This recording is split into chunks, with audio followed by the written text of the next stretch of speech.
Soyez les bienvenus si vous nous rejoignez sur l'antenne de Grand Lille TV. On fait tout de suite le point sur l'actualité du jour. Nous sommes le lundi 27 octobre.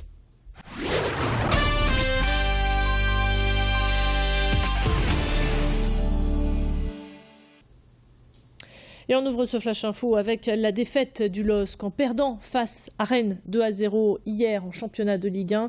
Les Dogs enchaînent leur 3e échec consécutif, une série noire qui n'était pas arrivée aux Lillois depuis 2009. Les hommes de René Girard semblent être à l'arrêt. Les absences de Mavuba, Lopez ou encore de Laplagne commencent à se ressentir sur le terrain.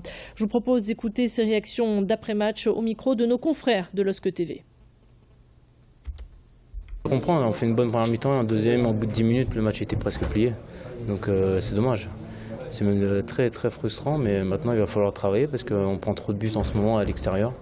À domicile, bon, on en a pris, mais à l'extérieur, on prend trop de buts trop rapidement, donc il va falloir qu'on travaille.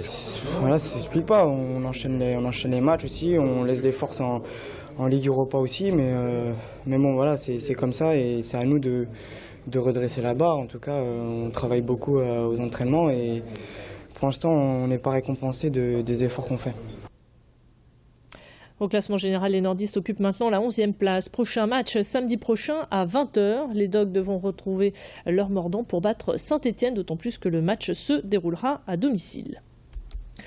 On prend à présent la direction de Beaucamp-Ligny pour aller à la rencontre de drôles de dames, car c'est comme cela qu'on les surnomme ici. Armelle, Charlotte, Noémie et Sylvie se sont installées rue de l'Église cet été. Armelle, consultante en orientation pour les jeunes, a eu la bonne idée de racheter une boulangerie à l'abandon et de donner vie à un mini-centre commercial. Elle a tout refait à neuf pour proposer aux commerçants de venir s'installer ici et il faut dire qu'ils étaient nombreux à postuler. Parmi toutes les demandes, Armelle a dû faire un choix. Les habitants peuvent donc trouver une mercerie, un salon de coiffure, une fleuriste, mais aussi son bureau de conseil en orientation. Le pari était osé, mais devant le manque de commerce de proximité, le projet connaît déjà un beau démarrage. La preuve avec ses réactions. Regardez. C'est super d'avoir un nouveau fleuriste près de chez nous. Au moins, on ne va pas trop loin et le choix est magnifique. Donc, regardez cette belle compo. Je trouve que voilà, c'est juste ce que je recherchais pour moi ce soir.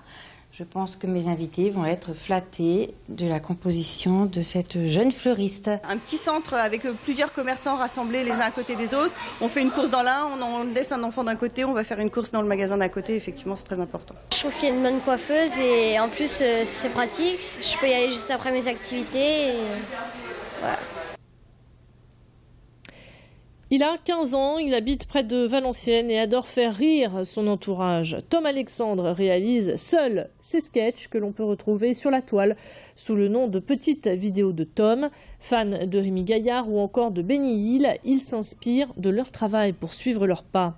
Maladroit, blagueur, l'humour potache du jeune homme séduit les internautes, tout comme sa famille qui lui apporte beaucoup de soutien. Tom est venu nous rendre visite à Grand Lille TV et nous a présenté quelques-unes de ses vidéos.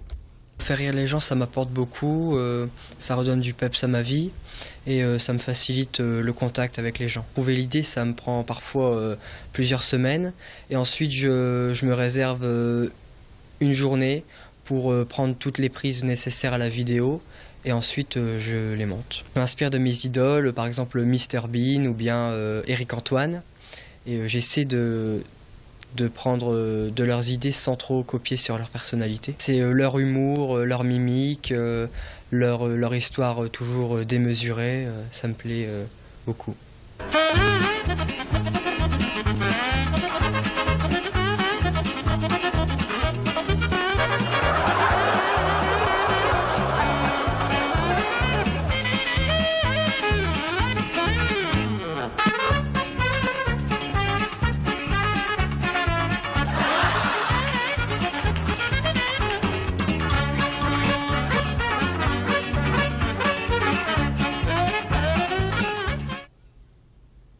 Après cette page consacrée à l'humour, on enchaîne avec du sport et de l'aventure, avec notamment la 13e édition du raid Amazon, le raid L'Arbre Vert, qui se déroulera en novembre prochain au Cambodge. Au programme des randonnées pédestres, des courses de VTT, du canoë-kayak, du tir à l'arc et une course d'orientation dans un cadre plutôt splendide, celui des Temples d'Angkor. 3 nordistes s'apprêtent à partir là-bas pour fêter de manière plutôt originale leurs 40 ans. Il s'agit de Capucine, Maïta et Servane. Elles s'entraînent dure à raison de 5 à 7 fois par semaine. Elles iront là-bas pour promouvoir l'association Les Clowns de l'Espoir, une association qui œuvre dans les hôpitaux pour égayer le séjour des enfants malades et offrir aux parents des moments de détente. Macha Glunissen les a rencontrés pour nous avant leur départ. Elle nous détaille ce qui les attend là-bas. Il nous attend de multiples épreuves. Tout d'abord un trail de 16 bornes, ensuite du vélo 50 bornes, du canoë 20 bornes, ça va être très long. Une journée surprise, donc à mon avis course d'orientation dans les temples d'Angkor, on imagine, assez bien. On va retourner sur nos vélos pour 50 bornes et on va terminer par un trail de 17 bornes, donc c'est pas mal. Prix 1, c'est accessible, le tout cumulé, on verra. En fait, ce qui nous fait un petit peu peur, c'est le cumul des journées et surtout la chaleur, parce qu'a priori, il va faire quand même chaud et humide.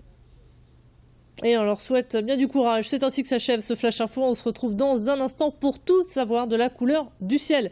Restez avec nous, branchés sur Grand Île TV. À tout de suite.